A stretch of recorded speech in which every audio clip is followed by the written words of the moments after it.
There's something odd about this building. Maybe it's the bell tower,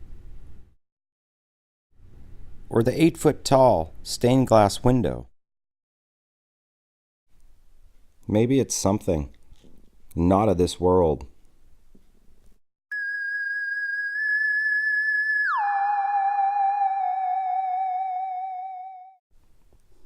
This house, which was originally built in 1837 by the Universalist Society and is known as the Union House. In 1851, Reverend Abiel Silver began preaching the works of Emanuel Swedenborg, who was a Swedish scientist, philosopher, and theologian. Soon the interest grew, and the New Jerusalem Church, or Swedenborgian Church, was formed. By 1946, the congregation had shrunk in size, and the church building was sold to the American Legion. It has changed hands several times and has housed a variety of businesses, such as post office, storefront, insurance agency, and funeral parlor.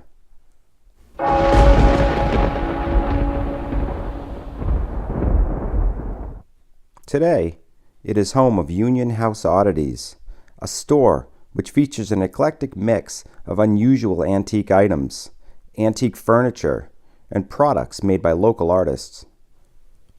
One afternoon, I decided to stop into this unusual building and was greeted graciously by its owner, who told me of its past and its present use, and also told me of strange occurrences. At times, while alone in the building, the owner senses a presence following from room to room. The aroma of pipe tobacco can often be smelled, but from an unseen source.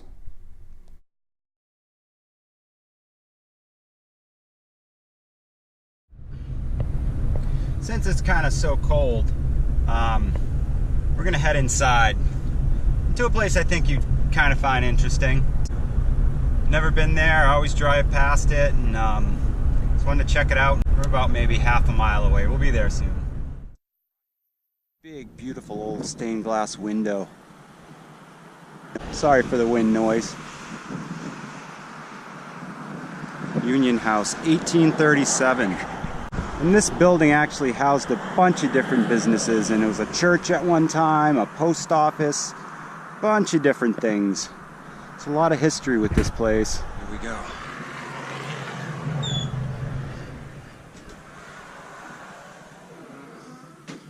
Ooh, it's a lot warmer in here. I'd say it's about a high of 12 degrees right now out there. You can tell by how red my hands are. Pretty cold out. Oh, here's a painting of the building with a spaceship.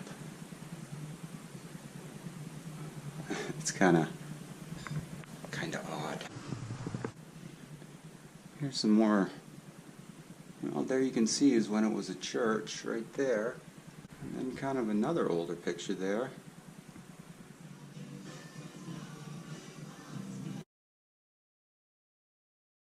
That's kind of how I look around right now.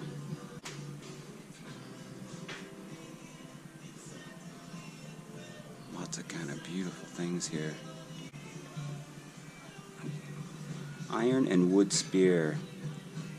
Definitely of African native origin. All hand forged and carved. Let's go hunting. I don't know.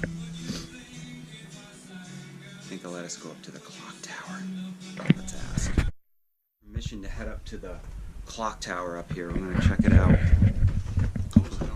Hopefully there's enough light. Yeah.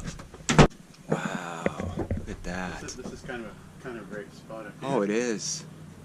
That little window you see on the outside is a little bit bigger than you Wow, think look it's at gonna that. That's great. Stained glass window. Wow. That's huge. I didn't realize it was that big. Oh, the hand-hewn beams. Yeah. Wow.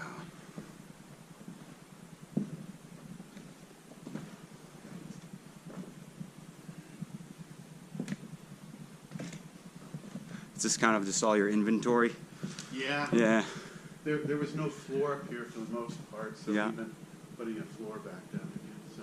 Yeah. And then, like I said, at that point, it was the post office for a while. It was Yankee book peddlers. Like I said, they used to do funeral services here. Yeah, post office you were saying too. All kinds of things, yeah. Wow.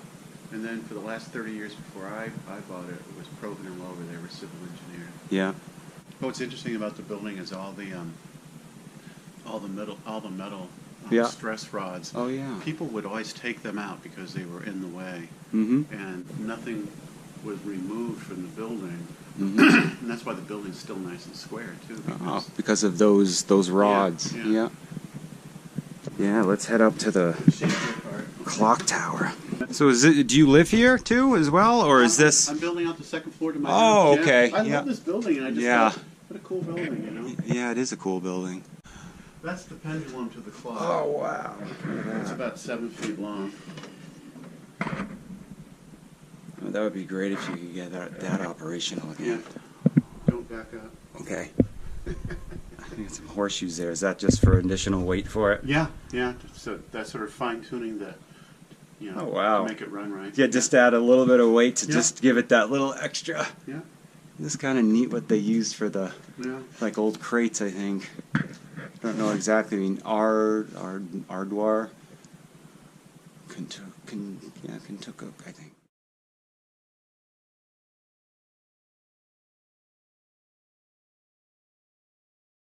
Yeah, this clock is in this building is the same clock as in the Congregational Church in Hopkinton. So excuse me for probably the really grainy video, but it's kind of dark up here, and so I got my phone flashlight here. There's all the interior workings of the clock, and kind of talking to the owner, he hopes to restore it kind of within the next maybe year or two. And a project like this is, I'd imagine, quite expensive. Just imagine how beautiful it would be to hear that again. Let's see what that says. E. Howard & Co., Boston, Massachusetts. Boy, it's kind of windy out here, and you can hear this whole building kind of just creak. It says there is definitely a presence in this building, and we haven't experienced anything like that yet. Now look at that. There's some marks, I'd guess imagine to, I don't know, to count the number of times the bell rang, or I don't know, days. As you can see right there, those marks. Just a beautiful kind of piece of machinery here. There's the old crank to wind it. And I showed you down there was the pendulum to keep it in time, and those horseshoes were added to kind of fine-tune things a bit. And see the various settings for the gears. And that kind of long piece of pipe that went up to the top to probably, I guess, move the hands of it. Beautiful. Okay, so let's kind of head up to where it's a little bit lighter up. Alright, so we're going to head up to where the clock is and the bell. Glad I wore my hiking boots. Here we go. As you're heading up here, you can hear all kind of this old wood creaking. And there's the bell. How nice would that be to hear that chime again?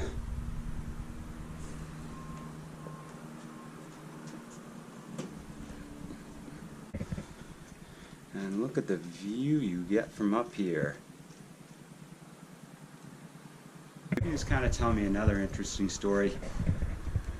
In this place, in that, that church you can see there with the steeple, when the two bells were operational, they would kind of play in tandem. Probably an interesting pattern to hear at the time. Stereo before there was stereo.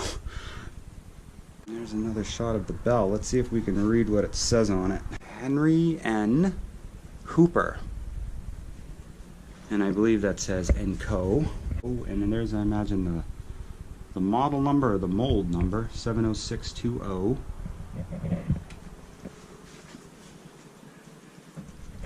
Let's see what the rest of it says. Hooper and Company. I believe that says Boston. Boston. And then we have a date of 1863.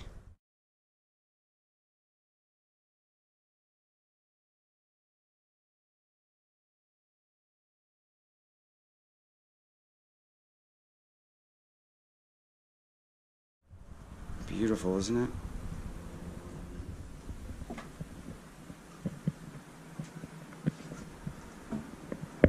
It just keeps going up and up and up and up.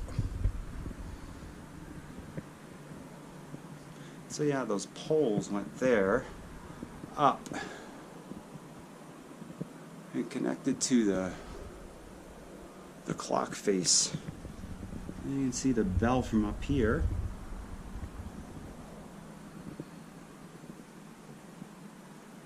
And right there, I'd imagine right there is where the clock face is.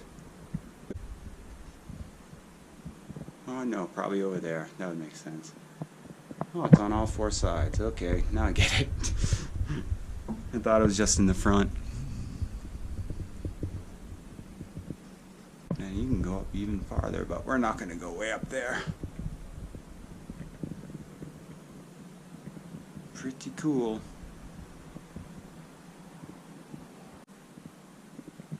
Looks like something up here at one time had a nest. Okay. Who wants to ring the bell? Let's find something to whack it with. Alright, ready? Here we go.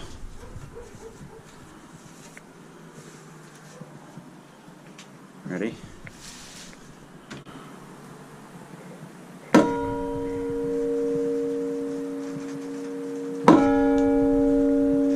Pretty cool.